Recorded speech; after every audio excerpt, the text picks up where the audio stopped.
Okay, let me show you guys the things that I got. And the truth is, fake it till you make it. You have to be as skinny as possible. We're trying to encourage me to get liposuction. We are heading to Calaway Park. By we, I mean Lily and I. Calaway Park open on Saturday. It's Monday of the long weekend. Can you see her hand? Where is it? And we love rides. I have my Disney lounge fly. I've got my Stitch sweater on because Stitch... a fan of Disney. Are you okay? Anyways, I feel like I'm going to the wrong park, but I will accept Calaway Park in Calgary. You know, she loves Disney, and she thinks that she lives there because she loves it. Away we go. We've parked, we're here, we're in the new lot. This is a new lot, and there's the entrance. We're gonna pretend we're at Disneyland's 70th celebrations. Still love Calaway Park though, no shade to Calaway. We're just beginning. Oh, I'm ready. So we're first going on the ride, and then after we're done everything, we're gonna go to like a store and buy some toys. And you already saw that axolotl we sword already, thing? Look at the line for ice cream. If we wanted to get ice cream, then I would probably like be screaming and crying. I scream, you scream, we all scream for ice cream? Yeah. Okay, what ride are we gonna find? Let's go on the big swings. I wanna go on the Big swings? Okay. And it's right there. It's right there. It looks like it has a humongous line though. Do you care? It's like huge. There's a long backpack. Oh. So we're not going on the big swings because it has a really long line. So we're gonna look around, and if I find one of the rides that I want to go on that has just like a short line, then we're going on it. Sounds good. We'll show them how big the line is. Hey, it's huge. Let's go.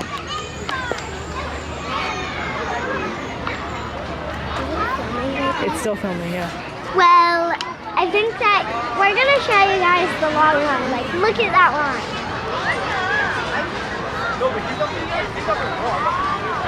I think that's a big line for that ride. Yeah, right? and this is the second day of Calaway Park, so I guess I get it. And yesterday we were here too, but this is our second day here because now it's like spring, so it's starting to, it's almost summer, but not really. Yeah. Oh, do you remember when it was Halloween and What was in there? There was like chairs and like skeletons and stuff? They were in there? Yeah. Jeez. It's looking a little brown. That summer's still on the way. Okay, so we're gonna play this game. It's called Stinky Feet. Excited? 2, 1, go for it. Here we go. Nice job, guys. Keep going. Do those targets as they line up. They're so cute. All right, number 3 is on. So we're playing this game, I guess. So basically, the ball comes down here and then you throw it I can give each of you a little test ball to come out one. You can give it a try, see how you feel about the game. Awesome. Do you guys have any questions before we start? No, we're ready to go? Awesome. All right, guys, your game is going to start in 3, 2, 1. Good start, guys. They are going. Awesome work. Looks like we're pretty tied. And we have our winner, number 8. You got one small prize. So you can come around here and take your prize with me. That's too good. Oh my gosh, good job. The burrito, they have 2 different faces. They have 2 different smiles. Which one's your favorite? This one? There you go. Good job. Congrats, Lily. Nice job. Oh, small but mighty. That's it. Thank you. You kicked our butts.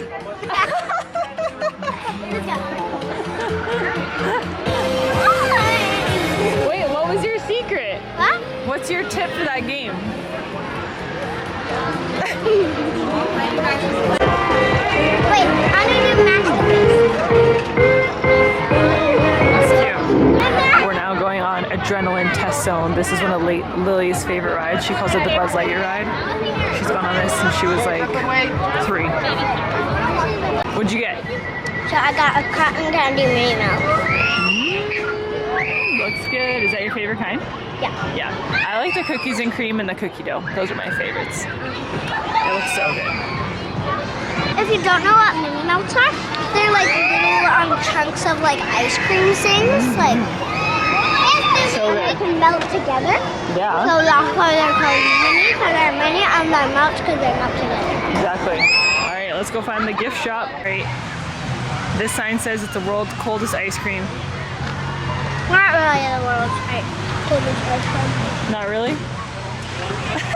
Coldest ice creams are homemade slushies. Homemade slushies are the coldest? Does that even count as ice cream anyway? No, I don't think it would count as ice cream. We are heading to the gift shop because you get to pick a slime, because on Yes. TikTok we did a challenge that if you stayed serious on that ride, For 11 seconds, and I did that. So my mom said that I can get a slime from the gift shop, but I'm gonna get like 2 things for my brother, which is a dino stuffy that I think that is there, and a slime like me. And then I'm also gonna get like this axolotl stuffy and like an axolotl like egg that will hatch. So in one of the videos I'll show you when it hatches, and I'll show you what it looks like. perfect, let's go. Maybe we can set it down somewhere.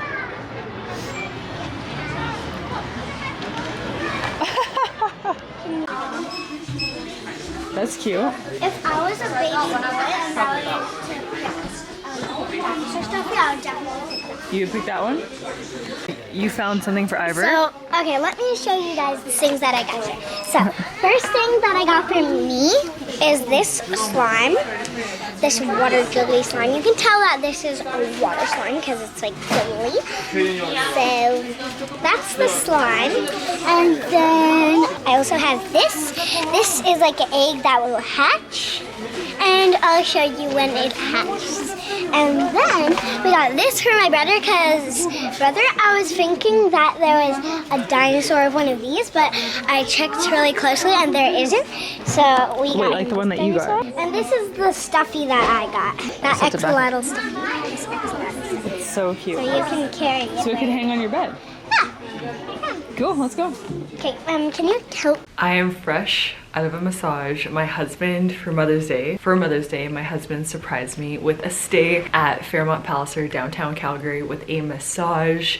He told me not to order room service because he's ordering my favorite pizza to the hotel room. So sweet. But I wanted to share something with you that I've been thinking about because I was just asked about something that had me thinking about this series of events. Also, if the quality is not as good on this camera, I'm filming on my old vlogging camera, my Canon G7X, which is still an amazing camera, but my new camera is like top tier because it shoots in 4K. If you've noticed my vlogs lately, it's like you can see my pores, whereas this one is not quite as clear, which is fine. I was asked the other day, how have you always been so confident? How did you get this confidence? And the truth is, I was kind of forced into loving myself for who I was, accepting myself for who I was, and that like almost having to fake it till you make it type of thing really helped me love myself and accept myself for who I am at all stages of life, at all different shapes and sizes that I've been. Because if you have followed me for a while, you have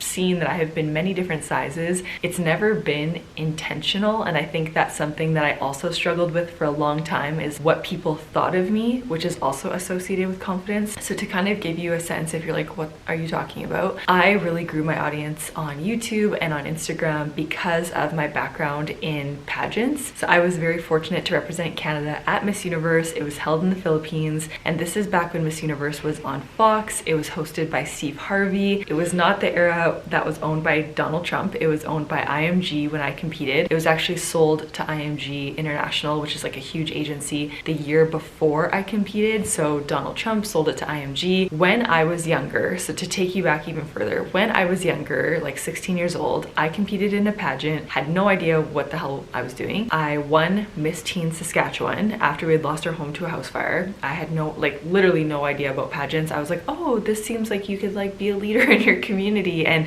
the Red Cross had helped us out a bunch, so I wanted to work with the Red Cross more, and it just seemed like this opportunity to be able to help people on a greater scale. So I entered this Miss Teen Saskatchewan, then I went on to win Miss Teen Canada Worlds. Once again, I was like, wow, how did I get here? This is so great. From there, I did really well at Miss Teen World. I was in the top 5. I had the opportunity to speak to 16,000 young people at the We Day celebrations. I got to travel to Kenya, Africa to build a school with Free the Children. So I had all these amazing opportunities because of a pageant. And so once I started to learn more about the world, because I had literally never even watched Miss Congeniality, I was like, one day I'm gonna represent Canada at Miss Universe. That became a goal of mine. All throughout my life, I never thought much about my body, and especially being a teenager, I was a dancer, so I was just, I don't know, I was like naturally lean, and I was a dancer, so I was really active.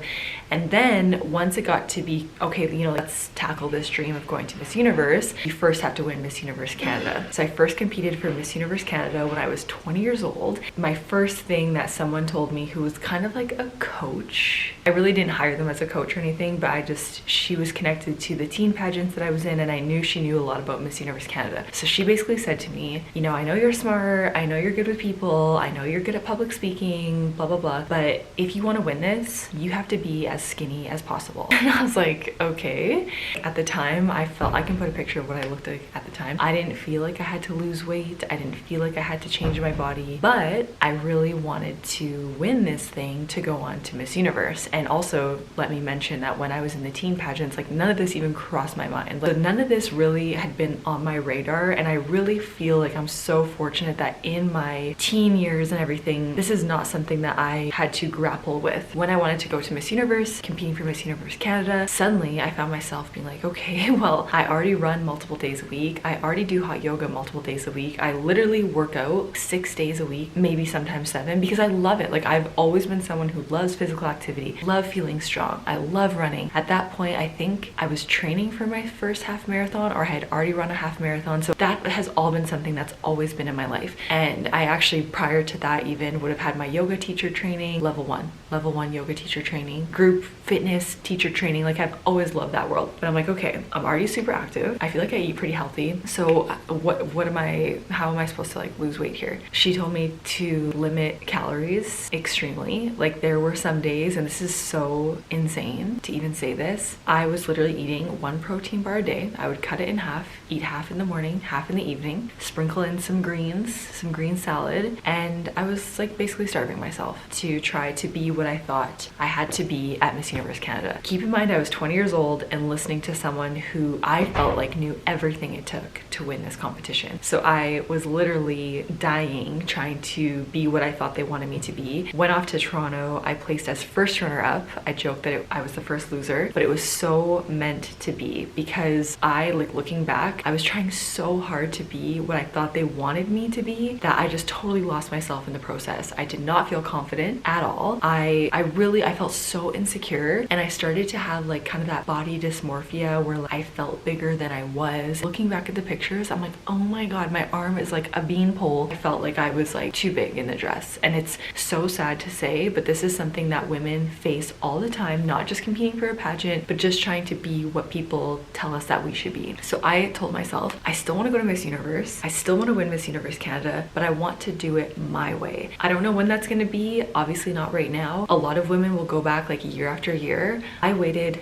3 years. So that was in 2013 that I first competed. I competed again in 2016. I had just finished my second year of law school. I was still running. I would have been curvier than I was back 3 years prior. I will show you photos of what I looked like, and I was strong. I was very fit. Like I had literally just run my first full marathon, 42.2 kilometers. I had just run the Big Sur 21 miler in California, literally running along the Pacific Coast Highway, like dream come true, one of the highlights of my entire life. And I was very fit, very confident in who I was. I ended up winning Miss Universe Canada. So exciting, so great. I'm like, yes, I did this for me. This is how I wanted to do it, my way. Didn't have any coaches, like it was me. The director of Miss Universe Canada said that you have everything it takes to win Miss Universe, but you don't have the Miss Universe body. And I was like, great, here we go again. Instead of listening to that, I just forged ahead on my path. And when you see me at Miss Universe Canada versus Miss Universe, I probably gained like 7 to 8 pounds maybe. I don't know the exact numbers because I did not weigh myself. But I also, like, there was this part of me, it was not intentional. It was not intentional. There was this sense that I felt like, yes, like I did Miss Universe Canada my way. But then I was starting to get lost again in that, like, oh my gosh, I have what it takes to win, accept this thing. And I knew I couldn't go down the path that I went down before because I literally lost myself in that. And so I had to force myself to be like, yes, this is me. This is how I'm showing up. This is how it's gonna be. And it really, like, there's so much, and I don't want to get too much into it. If you want me to, let me know. In my process from winning Miss Universe Canada to go to Miss Universe, they were trying to encourage me to get liposuction. They wanted me to get liposuction. They wanted me to get a nose job. And one of the doctors who gave his opinion on like what I looked like, it was all in Spanish because the director of Miss Universe Canada was from Nicaragua. And so he's told me that this doctor said that here's like the things that I should do, one of which is a rhinoplasty. And because it looked like I had a little bowl at the end of my nose, like my nose looks like a bowl. It's so insane. And some people will say and have said to me, like I've heard it all now, well, what do you expect? Like, you were competing in a beauty pageant. And I'm like, I know where you're coming from. But leading up to this point, I had so many amazing opportunities because of pageants. Like my experiences because of being in a pageant, like representing Canada, doing these national things, speaking in front of 16,000 young people when I was 16 years old, all of those things set me apart when I was applying for scholarships for university. I had over $50,000 in scholarships for university because I worked really hard and I had really good grades. But I was able to set myself apart because of these national recognitions and national things that I did. So now going into like the Miss Universe Canada, Miss Universe, I really saw it as an opportunity, like a way to raise women up, this platform of like celebrate women. And so I really saw it that I didn't see it as a beauty pageant. Sure, like, you know, you're in gowns and makeup and hair, but I also saw it as a celebration of women. And when IMG bought Miss Universe from Donald Trump, they really focused on that. They really honed in on celebrating women for more than just their looks. Unfortunately, if you look at Miss Universe now, it's kind of gone back to what it was before, in my opinion. But all of this to say, I had to force myself and tell myself multiple times a day, especially when people were scrutinizing me. People were calling me plus size, people were calling me overweight, people were calling me Miss Piggy Universe, Miss Whale. I'm gonna lose count. People were making memes of me. And so I had to go in and be like, I love myself for who I am. I love my body for what it has helped me do, what it has allowed me to do. I love that my legs have carried me along the Pacific Coast Highway to complete a bucket list thing of mine. I love that I can stand up here on my 2 feet and tell everyone who has ever doubted me, I made it. I'm here. And I really had to like coach myself into loving myself for who I was, loving myself for how I showed up right then and right there. And also come to terms with our bodies can change. My body might not be exactly the same as it was when I was 20 years old, but now I'm 23. I've literally run like 1,000,000 miles. It may not be the same as it was 8 months ago, but that's also the beauty of life. We change, we shift, we flow, we're fluid. And so I really had to force myself into this confidence. Like when you look at footage of me from Miss Universe, I do look super confident, and the judges on national television, international television said, we love Miss Canada's confidence. I love her confidence, because I had to be my own #1 cheerleader. I was so blessed, like both my parents are very encouraging of me, and they were like, keep going, you've got this. And so I was very fortunate with that, my family cheering me on. But I could have so many times quit, not gone to Miss Universe, like not gone to the Philippines, not gone on that flight, because I thought, okay, well, my director doesn't believe in me, my team doesn't believe in me, they think I need a rhinoplasty, they think I need liposuction. But I showed up anyways, and I showed up for anyone who has ever felt like they're not good enough, that they don't have the confidence to chase their dreams, they don't have what it takes. And I really had to step into my own confidence, even when I felt like I can't do it, like I can't show up like this. I forced myself to, and that fake it till you make it totally has now shifted the the rest of my life. Like that was 8 years ago. That was 8 years ago. I can't even believe it. And since then, I've been many different sizes because I have been pregnant twice. I've gone through 2 pregnancies. I've gone through 2 postpartum periods. And now I am the most confident and fit probably of my life because I've just continued day after day to live that I love myself for who I am mentality. And sure, when you're going through pregnancy, if you've ever had a baby, it is a roller coaster of emotions. You feel like, oh my gosh, who's that person in the mirror? You have your baby and you think things are kind of going to go back to normal, whatever that means. And you're like, I don't even recognize myself. Like, who is that? And so you go through this roller coaster of emotions, but really coming back to every single day, I love myself for who I am. I am confident in myself.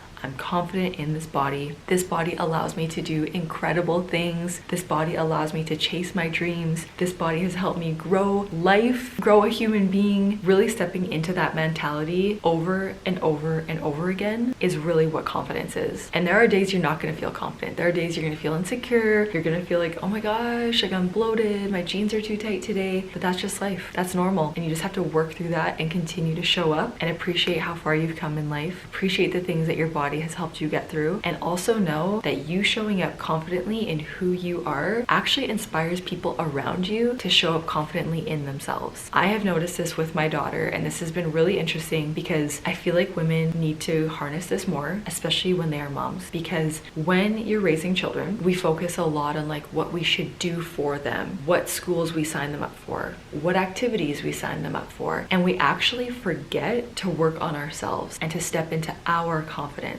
and to hype ourselves up because they're watching. They take from us some of their actions. They see us act a certain way. They see us maybe give self-deprecating comments. They see how we treat ourselves, how we are maybe with how we talk about ourselves to our partner or how we talk about ourselves to others. And so when we are confident in who we are, it allows them to be confident in themselves and for them to be confident in us, to be completely honest. And so this is just something I could talk about forever. I could go on and on about. My overall thing that I want to share here is that you becoming confident in yourself is going to help you in your job, in your relationship. Confidence is very attractive. It's going to help you with your friendship. You don't need to rely on your relationship or on your friendships or on your kids to give you that inner purpose. Sure, we like feel so, you know, fulfilled by being parents, but you really have to dive into that inner confidence and self-esteem to really like water these other areas of life. I'm going to leave it at that. So let me know if you have questions about this or other things that I could share or address or answer, because I just think that this is such an important area of life, especially when we're parents. Actually, just for anybody, honestly. Yeah, being confident in yourself, it goes a long way. Okay, look how cute my husband is. So he told me not to order room service, and he's like, you have to run down and show ID because I got you a bottle of wine. And he ordered my favorite pizza. I'm gonna show you how good this is.